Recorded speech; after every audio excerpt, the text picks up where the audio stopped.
Welcome back to Whispers of Hope with Pam. Remember last week we talked about our brain house, and it has 3 levels, and we talked about the basement being the place you'd go if a bear was chasing you. That'd be a good place to go.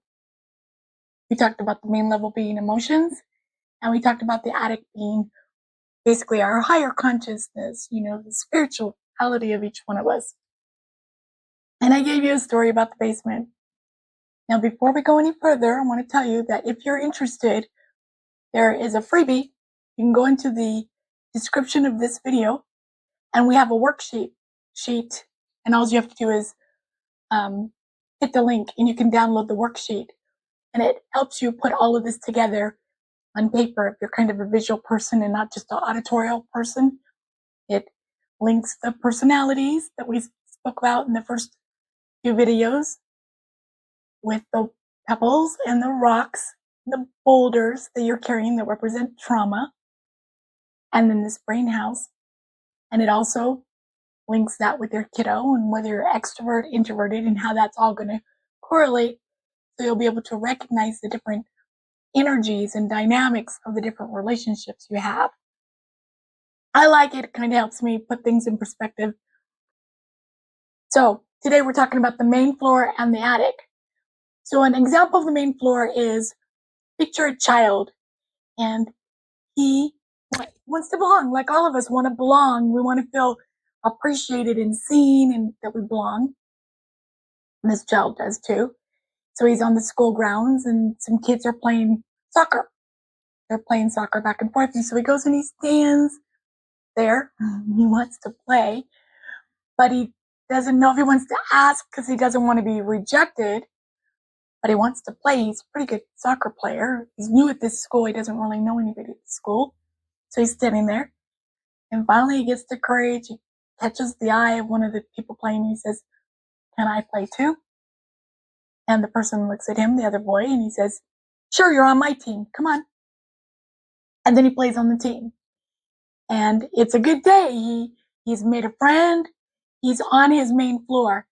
That's emotions, connection, feeling seen, wanting to be seen, not wanting to be lonely. That's the main floor. It can be a positive place, the person says, "Yes, sure." It can be a depressing place, like if your boyfriend stands you up and you wait all day getting ready and buying a dress. Not that I have an experience with that. And he doesn't show up. The suffering would happen probably on the main floor. Might push some people into the basement, hopefully not. So that's the main floor. Now the attic, a good example, if you're like I said before, you're in a temple or a church, a place of reverence, a funeral, a wedding, celebrating a holiday, things that keep you in tune to your higher self, your aspirations, those kind of things. That would be a positive use of your attic, and hopefully you can go there when it's appropriate. A bad example of attic behavior would be, this is a true story. I knew this guy once, and he got a job. He tended to overthink, and be in his basement, not in his basement, sorry, not in his main floor, but in his attic. So he was assigned, here's your tools, here's the task, nail some drywall in and get it done, okay?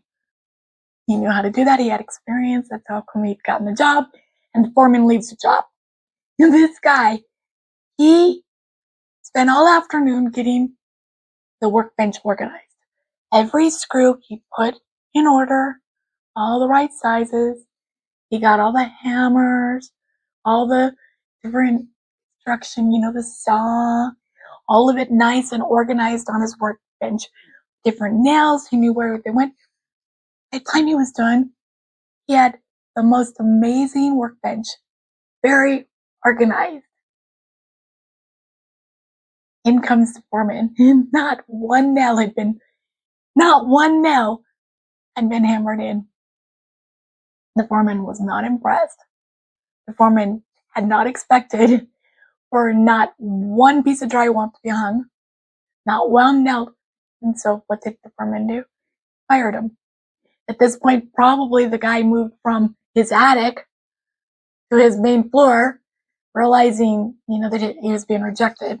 But at any rate, any level in your main brain house can be positive when used appropriately. The basement, we want to be there in an emergency.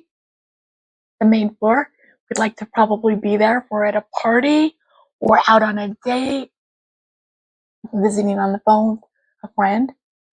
The attic, we'd want to be there when it's appropriate. We're at our child's wedding, we're at a baptism, we're in a temple. The trick is that sometimes people with trauma or children that have experienced a lot of trauma, they get stuck on a level that they don't want to be or it doesn't serve them. Maybe they're in their basement and it would be more serving or more appropriate if they were in the main floor or in their attic. Maybe they're in the attic and it would be more appropriate for them to be in their main floor. So as caregivers, right, we want to make sure that our children that we're dealing with simply have the keys or the tools to move from one floor to another as they deem appropriate and not forced to be in a floor that's not serving their best interest. Sometimes, and we'll get into this later on, even more so, sometimes they'll end up in their basement and it's not the best place for them to be. And we are tempted to yank them out of the basement, suck it up, buttercup. It's not that bad. We're just not able to pull somebody from one floor to another or decide where they need to be. We need to give them the tools where they can pull themselves out when it's appropriate. And we're going to talk about some of those tools and regulation and stuff as we go. Again, if you get an opportunity and if you're interested and you like free things, click on the description and look where it says worksheet, and you can click on that and you can get the free worksheet that's going to go with these lessons, or some of it. In addition, I hope that you like these videos, that you'll hit like, that helps the algorithm, and that you'll hit subscribe so you'll get notified each time I drop a new video, which is on Thursdays at 9 in the morning, Arizona time. At the end of the day, I hope that you seek the good, that you find the joy, and most of all, I hope you know that you're loved.